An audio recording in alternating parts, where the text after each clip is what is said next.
Welcome to today's video. In this video, I'm going to be sharing with you everything that you need to know before making a move to Tucson, whether you're relocating for work, retirement, a lifestyle change, or you're just looking for more space and sunshine. And I'm also going to share with you a little known fact. Honestly, even most locals don't even realize. And I think it's one of the main reasons why when so many people relocate to Tucson, they end up enjoying it and loving it a lot more than they originally thought. So stay tuned. You're not going to want to miss that. Let's jump in.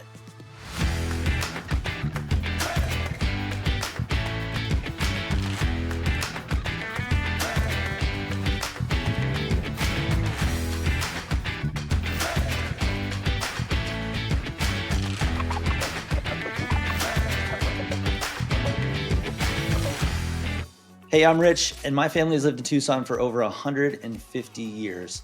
If you want to know everything there is to know about lifestyle, real estate, and new builds in Tucson and the surrounding areas, then you've definitely come to the right place. Make sure you hit that subscribe button, tap the bell for notifications so you don't miss a thing.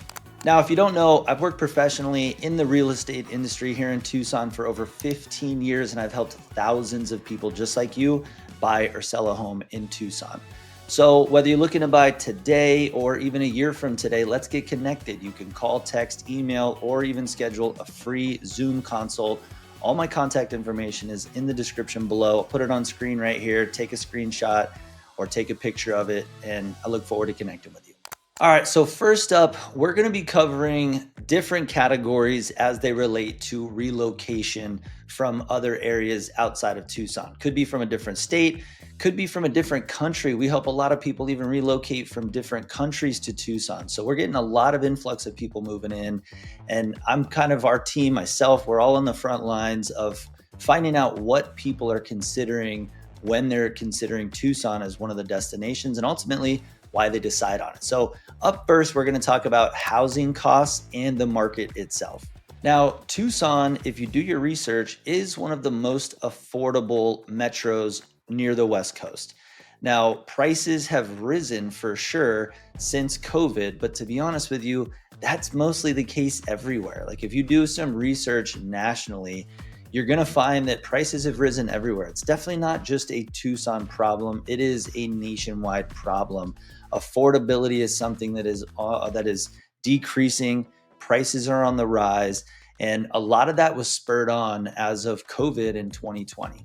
Now, whether you're looking for new builds and want to focus in some of the suburbs, some of the top suburbs in Southern Arizona, like Vail or Marana, or whether you're looking for more character-rich homes like the ones showcased in central Tucson, or even some of the historic neighborhoods that are sprinkled all across Tucson, there's a wide, diverse range of homes and areas to accommodate what you're looking for.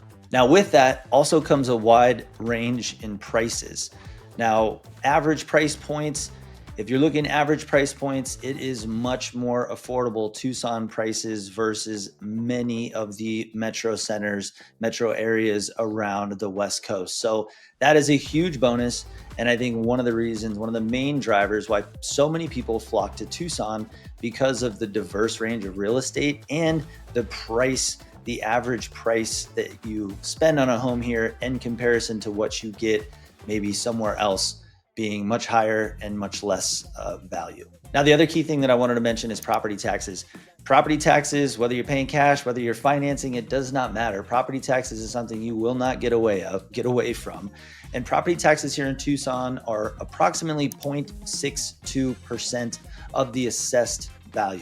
Now, you compare that to many other areas around the country, you're usually around 1 to 2%.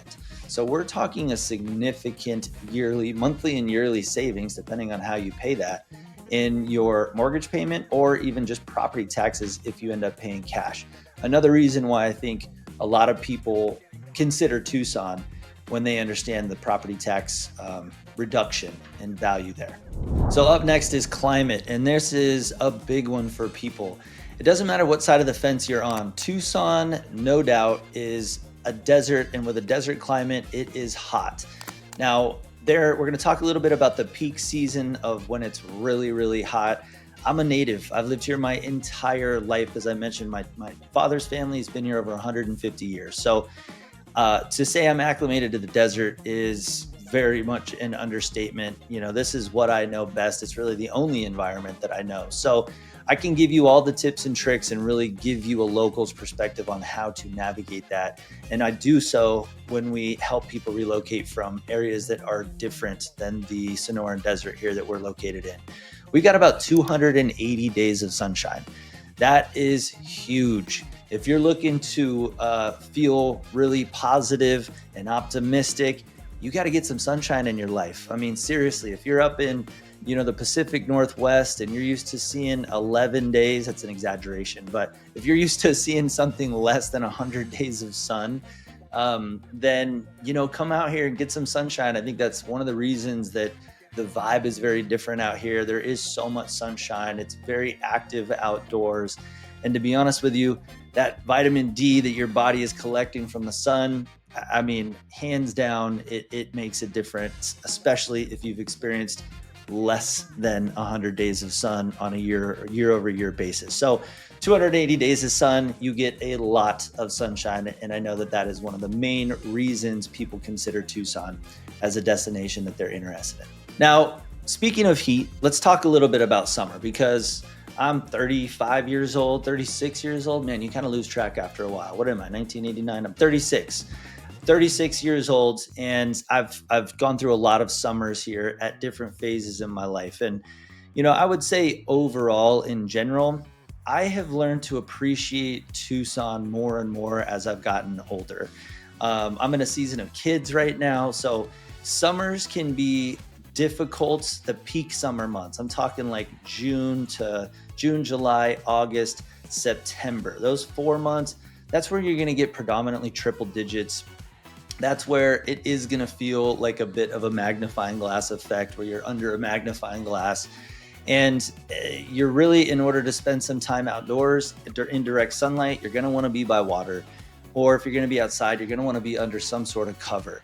Go into the park. They have lots of parks under covers. If you've got a young family like I do, if you just like being outdoors, and we have tons of trails that are in the mountains where you're going to get a 5 to 10 degree difference. You can go up to Mount Lemon, you're going to get a 10 to 15 degree difference. Lots of pine trees. So Tucson really does have a diversity of things that you can do to in that short period of time, that only 3 to 4 months a year where it's really, really uncomfortably hot for most people. You can navigate that, especially if you still want to be outdoors. Shade in your backyard, specific outdoor activities that accommodate, being relieved from the sun, bodies of water. You're going to become best friends with people with pools. Trust me, it's a necessity in the summertime.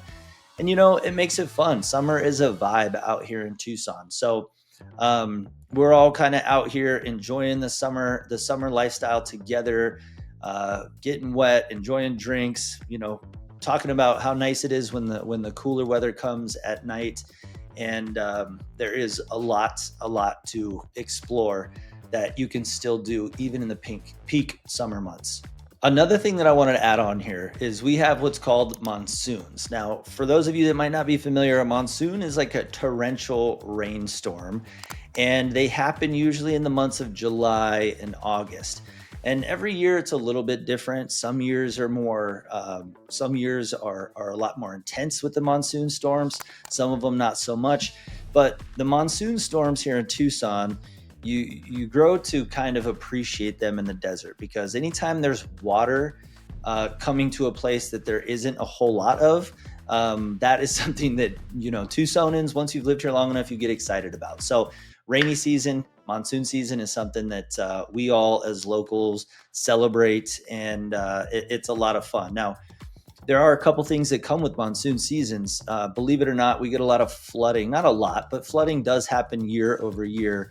Not necessarily on a residential property. Most residential properties are like far and wide. I would say 90+% of real estate is not in a floodplain. And I know this because I've helped people buy and sell over 2,000 homes.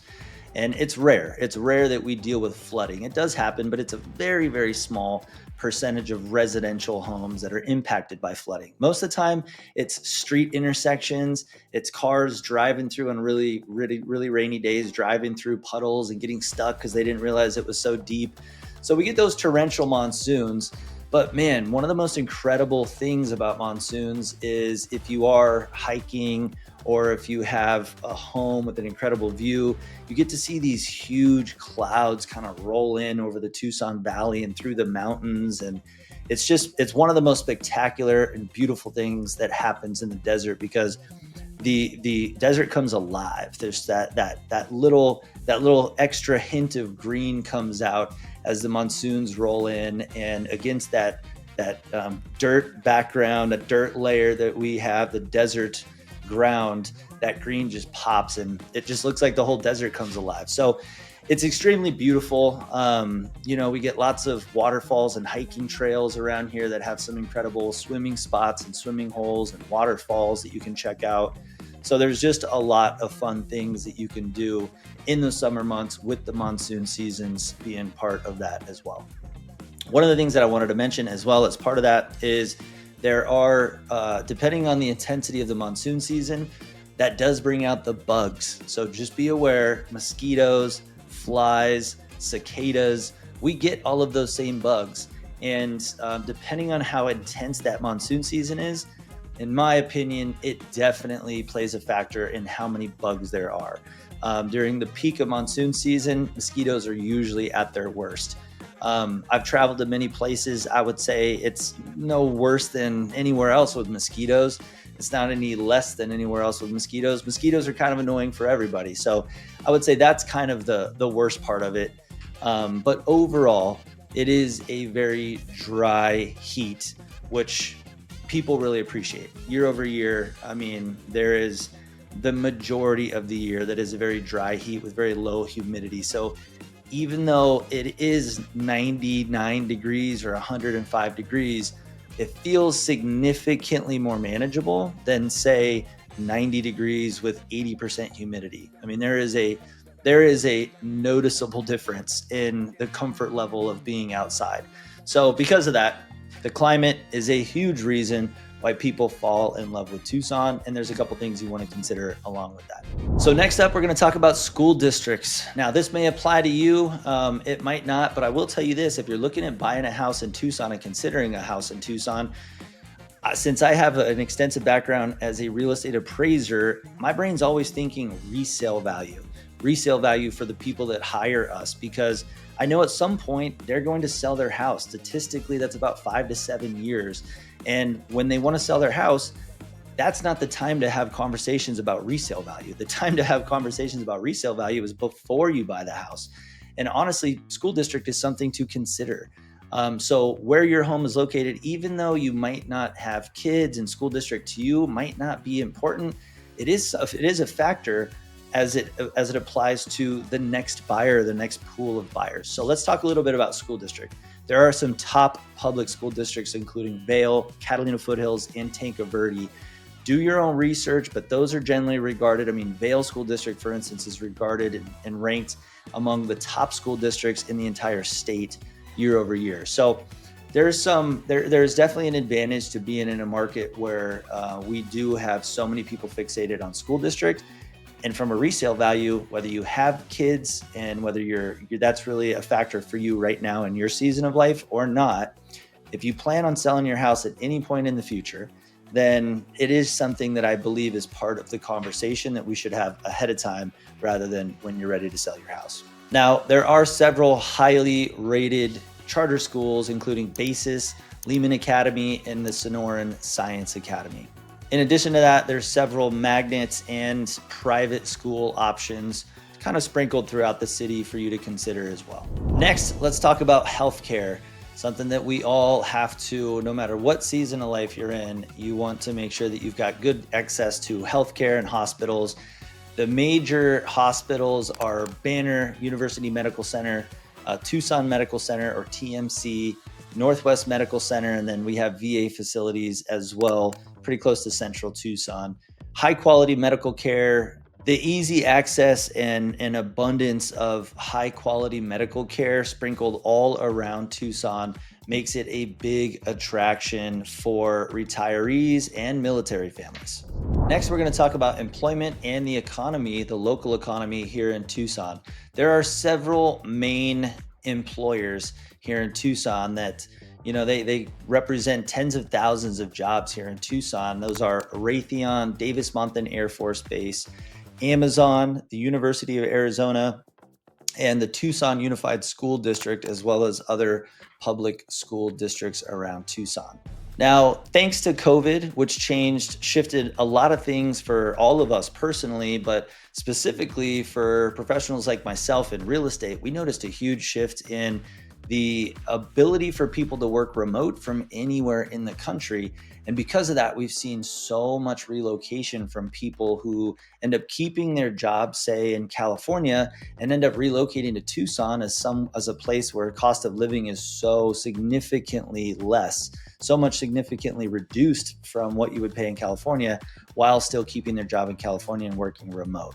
And so because of that, I think the employment opportunities are still there on a nationwide scale, and Tucson poses a great, affordable, vibrant location for you to call home and still keep the same job. Next up, I want to talk about commuting and transportation. We work with so many people from out of state, and it's always kind of funny to me because when we do our initial consultation, we get to know our client's situation, what they like, what they don't like, what their past experiences have been, what kind of a home run looks like here in Tucson. Really get an idea of that. Part of the conversation is commute time, whether it be to work or their points of interest or wherever. And it's funny because most people moving from outside of Tucson are under the opinion that a commute for them is somewhere between 30 and 45 minutes. In Tucson, it reminds me how spoiled we are, because a typical commute is about 20 to 30 minutes. If you live in central Tucson, a typical commute is under 10 minutes.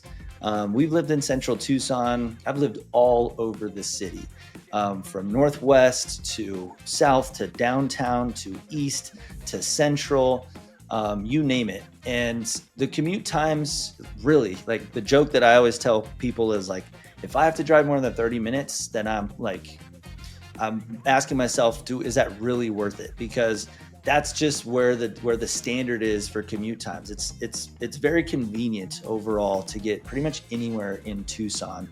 And so if you live central, like myself, you're probably looking at average commute times around 10 minutes. If you live in one of the neighboring suburbs, whether it be Vail, Sahuarita, Marana, you're probably looking at a 20 to 30 minute, which, if you don't live in Tucson, you probably are living in an area where 20 to 30 minutes sounds like a dream. And if that's you, that's probably another reason why Tucson ranks really high on your interest list.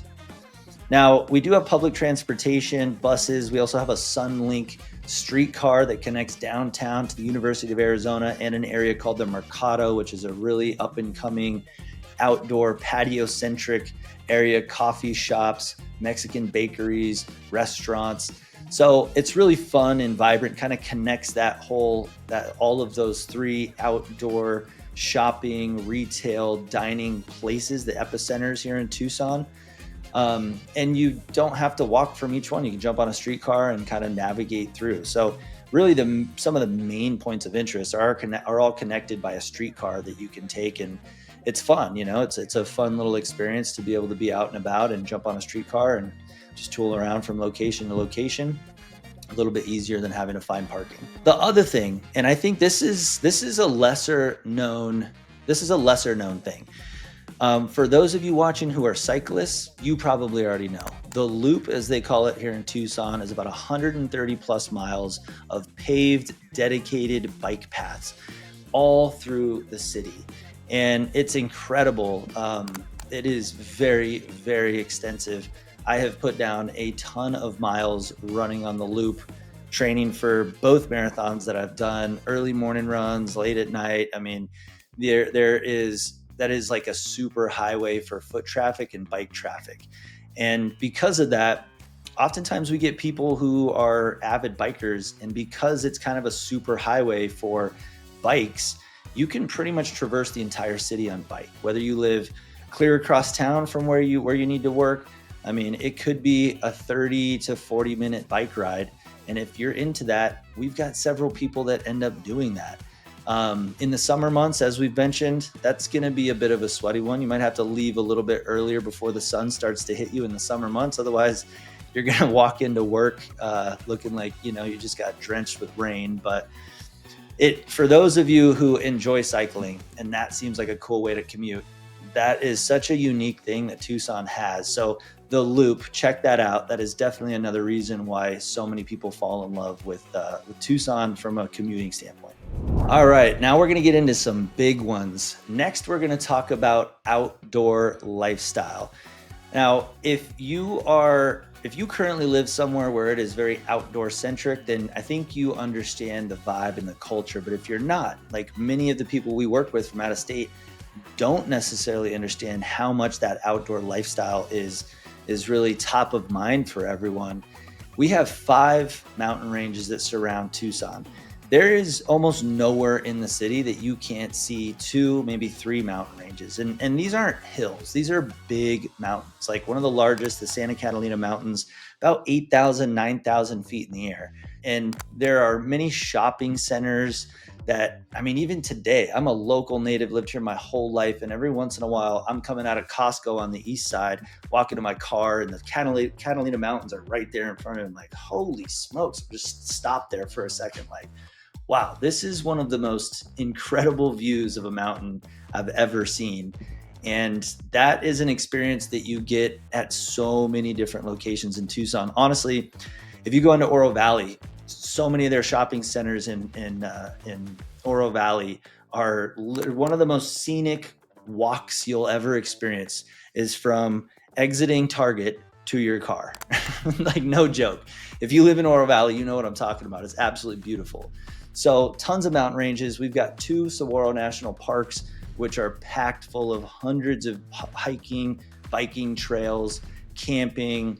We've got world-class hiking, world-class cycling, world-class golf, and year-round outdoor activities and adventures to take advantage of.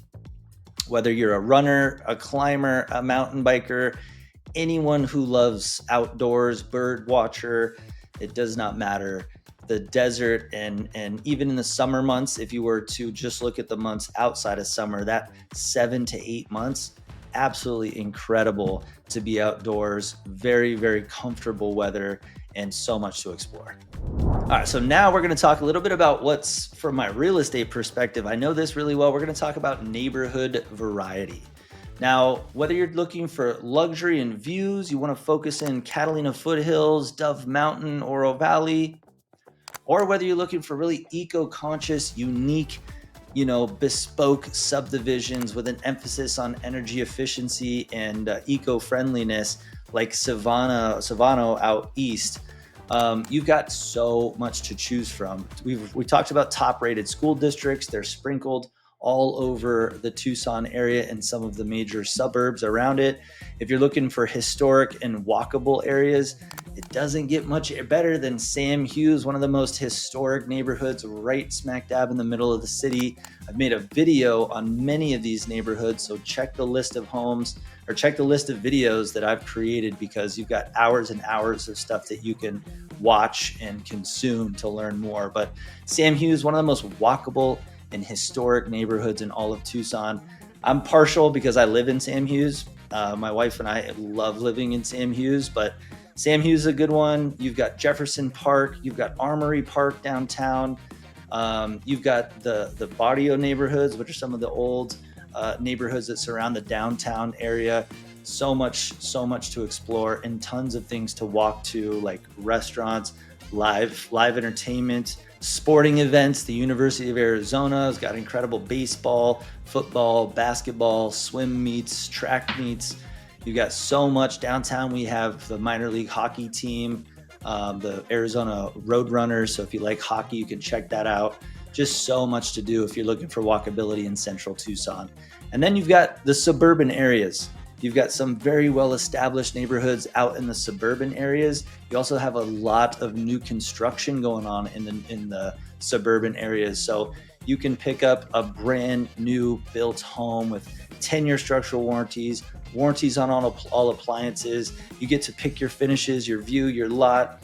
And honestly, right now we are negotiating some insane deals for the buyers that are hiring us, because that's a space that I've worked in most of my career, both as an appraiser and as a realtor, working directly with these builders. We have a great reputation, and because of that, we work together on so many of these new builds. Oftentimes we're able to get favorable pricing for the people that we're working with. So again, if you need a good contact like myself in Tucson, grab my contact information. You can call, text, email, schedule a free Zoom consult, grab that information, save it, shoot me a text. Really easy. That way we can get connected. Most of the people that end up reaching out to us, one of the very first things that they want guidance on is, what are the areas that would best fit what they're looking for? Like, it's more neighborhood specific. And if that's you, I got you, because this is something that we do over and over and over again. Grab my contact information if you want a custom tailored list based on what your ideal situation is, from price to what you like to do for fun to the type of home you're looking at. We can consider all of that and create a custom curated list of neighborhoods for you to focus on, as well as answering one-on-one questions for you as well. So grab that contact info. It'll definitely be helpful for you. Next up, we're going to talk about utilities, water, solar. I get a lot of questions around the water scarcity here in Tucson. And I think it's a little known fact that actually Tucson has some of the most strict guidelines around water conservation of anywhere in the country. To build any new developments, it's something like you need a 100-year water supply to get approval from the city of Tucson and the local municipality to develop new land.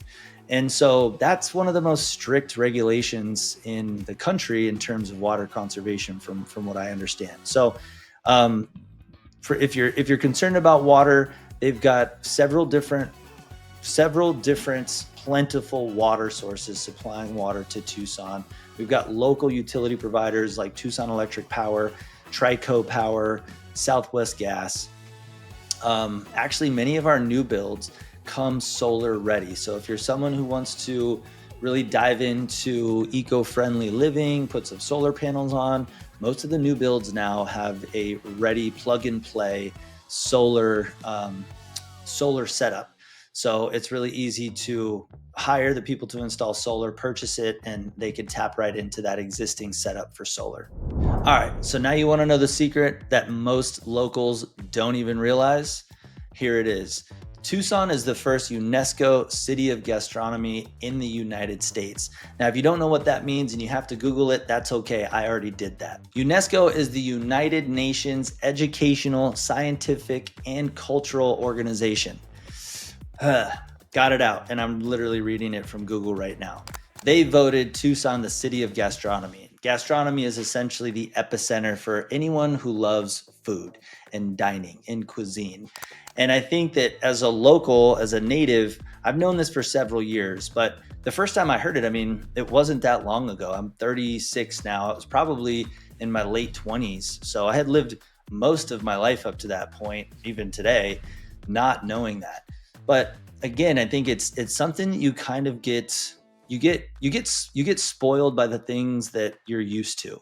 A perfect example would be, we get a lot of people moving from out of state who aren't used to having such incredible mountain landscapes surrounding them. And to me, it's normal to walk outside of Target and see this incredible mountain range right in view, and have all of these hiking trails and such an emphasis on the beauty of the outdoors and so many adventures. But for a lot of people who relocate, that is new to them, and it's so exciting. And it kind of reminds me just how lucky we are. Same thing with the dining and cuisine. I love food. If you've watched any of my other videos, I've talked about it before. I even have videos where I break down my top 10, top 15 restaurants in Tucson. I'm a foodie. My wife and I, we love, one of our favorite things to do on date night when we can get away from the kids, even with the kids, we'll go take the kids. We take far more trips to new restaurants with the kids than without them. But one of our favorite things to do is to go check out a new restaurant and, really critique it, from the service to the food presentation, to the taste, to the ambiance, to everything. No, we're not Yelp reviewers. It's more of just fun dialogue between us, talking about what we like, what we don't like, whether we'd come back, what our favorite dish was, all that sort of stuff. So if you're a foodie like me, you have so much to explore here in Tucson. So whether it's Sonoran dogs, wild mesquite flour bread, James Beard Award winning bakers, Tucson's food culture is booming, and it makes it the place to be, and it really makes it truly special. Some of my favorites, I'll leave you with this. Some of my favorite places to try if you're in from out of town, and I've tested these with clients who are coming in from out of town. These are top notch. They are highly rated from the people that I refer them to. So check them out. The first one's Via Peru, tiny little Peruvian place on the northwest, just on the southern side, a southern boundary of the Catalina foothills. Peruvian food, really, really, really good. You got to check that out. Riley's Craft Pizza and Pub, if you're looking for a fun, vibrant place downtown. They've got an outdoor beer garden. They have a basement with a little speakeasy. They've got an incredible dining room with a high-end pizza, pasta, ambiance. Go check out that. Bata is a Spanish restaurant downtown. It's a full menu of tapas, which are like little appetizers. You order like 10 for the table, and everybody kind of gets a little bite, little taste. Really, really cool. And they do something very special there. Everything there is smoked with some sort of mesquite. So it could be the ice in your drink. It could be the garnish on your plate. It could be the mousse on top of your food item, whatever it is going to be. And then the last one is El Charro Cafe. They are well known, nationally recognized for the first claimed restaurant to do a chimichanga. I'll leave that for you to argue. If you get on the internet, that's up for debate, but they are one of the oldest Mexican restaurants here in Tucson, and that is their claim to fame. So now you have it. You've got some great places to check out. And once again, if you're planning on moving to Tucson today or a year from today, let's get connected. You can call, text, email, schedule a free Zoom consult, all with my contact information below in the description, or I'll put it right here on screen. And there you have it. There's all the things you need to consider when moving to Tucson, from housing to healthcare and everywhere in between. I hope you enjoyed this video. Hit a thumbs up for me just to support me, the channel, and let us know we're providing content that you find valuable. And until next time, we hope to see you around the neighborhood.